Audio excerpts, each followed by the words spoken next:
इसके लिए राष्ट्रीय पार्टी हम हैं, मगर उसको और सक्षम और सफल बनाने के लिए अब पहला पड़ाव है हमारा दिल्ली का चुनाव। कि वो राष्ट्रीय पार्टी थी, लेकिन और अपने को काम उसमें ज़्यादा करना पड़ेगा।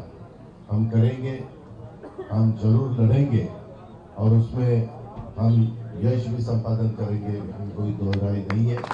जैसे वहाँ भी राष्ट्रवादी कांग्रेस पार्टी के जो यंग जनरेशन है, जो हमारी महिलाएं हैं, उनको भी वहाँ कैसा मौका हम दे सकते हैं, उसके बारे में हमने बहुत सोच विचार किया है। अभी आप सबको पता है कि बीच में महाराष्ट्र में असेंबली का चुनाव चालू था। पार्लियामेंट के चुनाव के वक्त जितना अपने को सपोर्ट मिलना चाहिए था उतना नहीं मिल सका, लेकिन हम उसमें नाराज नहीं हुए।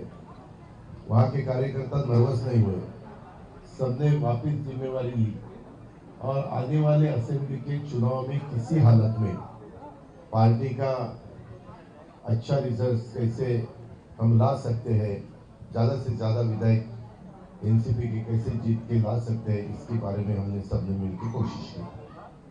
वहाँ के वोटर ने भी अपने को सपोर्ट किया बहुत अच्छी तरह से।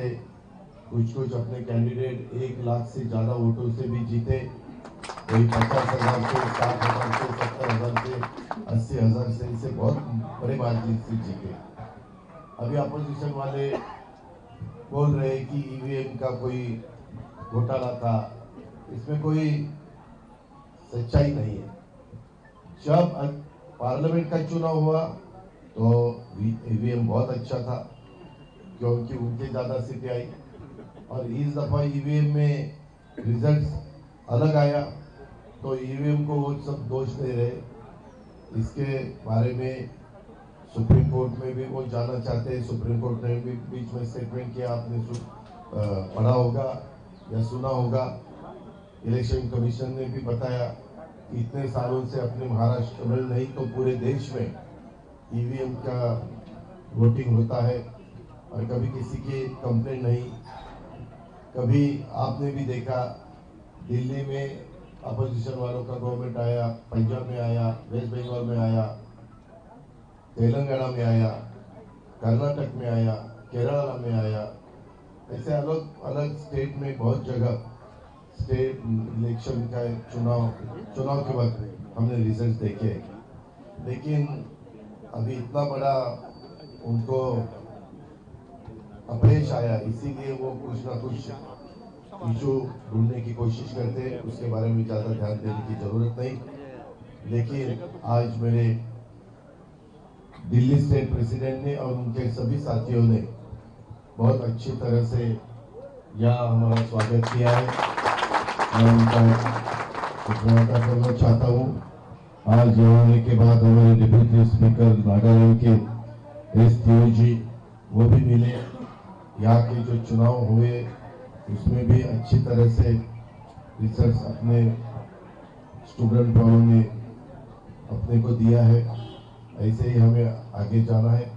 अपनी पार्टी, जैसे अभी प्रफुल्ल भाई ने बताया कि वो राष्ट्रीय पार्टी थी, लेकिन और अपने को काम उसमें ज़्यादा करना पड़ेगा। हम करेंगे, हम जरूर लड़ेंगे और उसमें हम यश भी संपादन करेंगे, कोई दो राय नहीं है। लेकिन हम एक दूसरे को अच्छी तरह से साथ देना चाहिए, एक दूसरे को समझना चाहिए। अभी हमारा विंटर सेशन शुरू हो जाएगा। अभी अपना पार्लियामेंट का चालू है, लेकिन हमारा दिसंबर में शुरू हो जाएगा।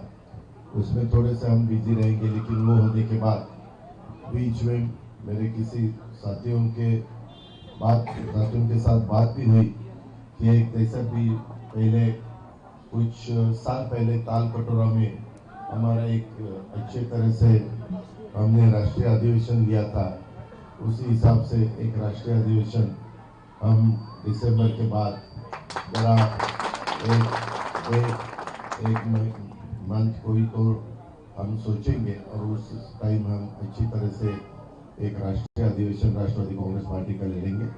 उसमें आप हम सब मिलके आगे क्या करना चाहते हैं, कैसे जाना चाहते हैं, कहाँ कहाँ क्या क्या करना पड़ेगा और उसकी जिम्मेवारी किसके किसके ऊपर देने की है।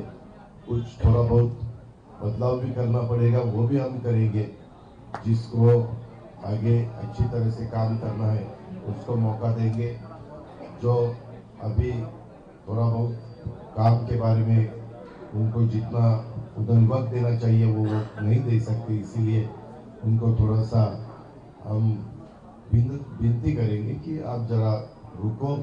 हम यंग जनरेशन को आगे लाना चाहते हैं और उसी हिसाब से यंग जनरेशन को भी मौका देंगे, हमारे महिलाओं को भी मौका देने की पूरी कोशिश राष्ट्रवादी कांग्रेस पार्टी इस दफा करेगी। अपने महाराष्ट्र में महिलाओं ने बहुत अच्छी तरह से, महिला वोटर ने बहुत अच्छी तरह से सपोर्ट ये अपनी महायुति को किया और इसीलिए आपको ताज्जुब होगा, महाराष्ट्र की निर्मित हुई 1 मई 1960 को और आज तक जितने भी चुनाव हुए 62, 67, 72, 77, फिर इसे अलग अलग चुनाव हुए, कभी भी कोई दल हो या कोई युति हो या कोई आघाड़ी हो उसको इतने विधायक चुनते नहीं आए होंगे।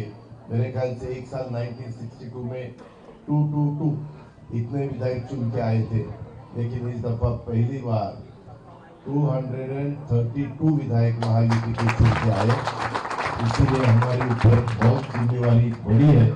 लोगों ने बहुत बड़ा विश्वास वहाँ के वोटरों ने हमारे ऊपर डाला है, तो हमें भी वहाँ ज़्यादा टाइम देना पड़ेगा, ज़्यादा काम करना पड़ेगा, रिजल्ट देना पड़ेगा।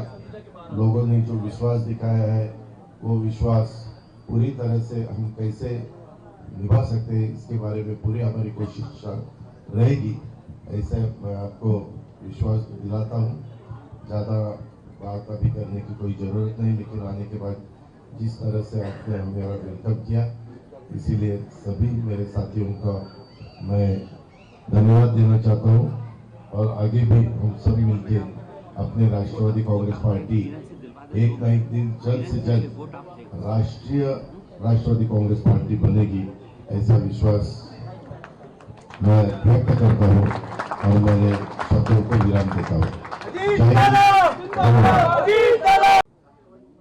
आपको मैं बताना चाहता हूं कि आज हमारी पार्टी को जो 4 राज्यों में मान्यता की आवश्यकता है उसमें से हम 3 तक पहुंच चुके हैं और महाराष्ट्र के बाद हमने नागालैंड में विजय प्राप्त की, शानदार विजय मिली। 7 विधायक हमारे चुनकर आए, 12% करीब वोट हमको मिला पूरे स्टेट का।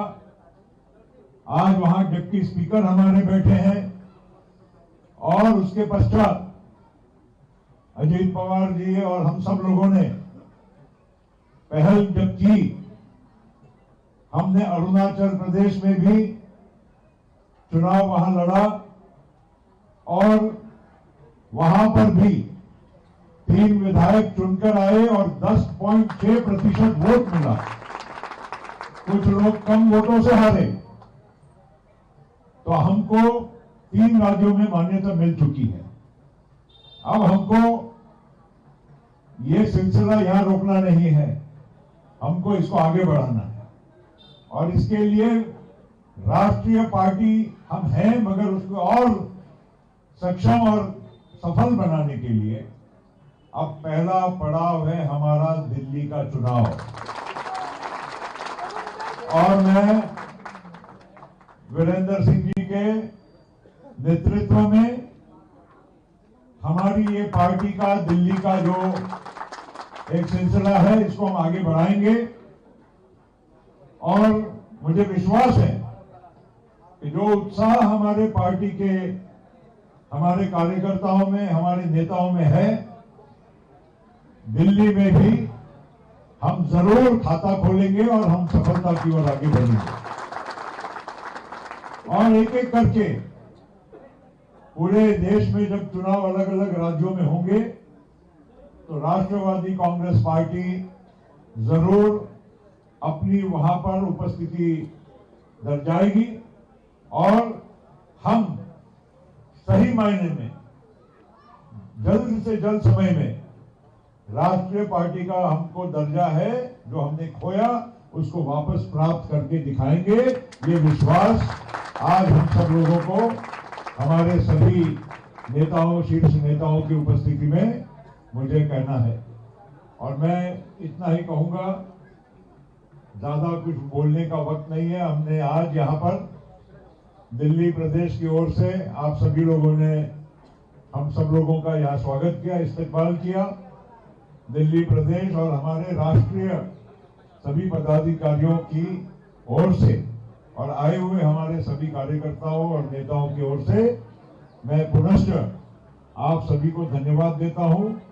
अजीत पवार साहब और हमारी पार्टी के सभी लोगों को बहुत बहुत बधाई देता हूं और यही विश्वास आप सब लोगों की ओर से मैं देना चाहता हूं कि हम निरंतर आगे बढ़ते रहेंगे, हमारी पार्टी और सफल होती रहेगी। इन शब्दों के साथ अब यहाँ पर स्वागत जिनके अभी सबकी ओर से दिल्ली प्रदेश ने कर लिया है, नागालैंड की ओर से आप सभी लोगों ने, हमारे साथियों ने और बहनों ने हमारा स्वागत कर लिया है।